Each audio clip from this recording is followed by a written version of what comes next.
Благодаря. Добър ден на всички. Господин Гутев е дошъл, съжалявам малко с закъснение. Никога не е късно човек да свърши някаква глупост от детските и ученическите си години. Но преди всичко, честито на вас, на самото училище.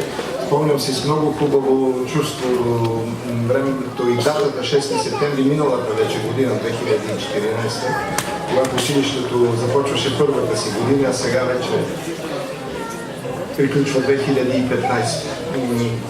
Най-хубавото от всичко, разбира се, са тези деца. Всичко най-хубавото е, че те се радват, те учат същевременно.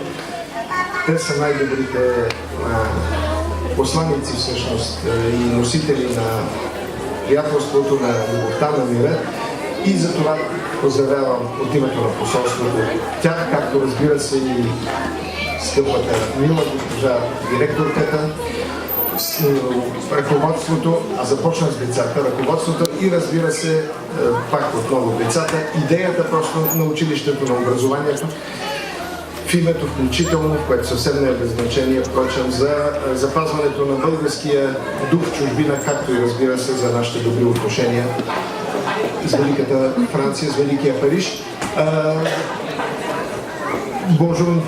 Bonjour à tous, à toutes celles et à tous ceux qui peut-être ne m'auraient pas compris. Je voudrais les saluer au nom de l'ambassade de Bulgarie, les officiels, les enfants, les parents, et leur souhaiter très bonne chance par la suite.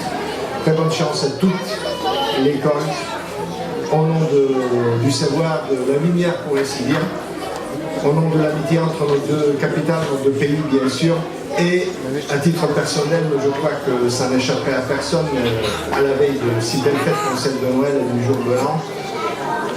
Puisse-t-on ne jamais revivre ce qu'on a vécu au cours de cette année. Bonne chance, paix et amitié et bonne fête.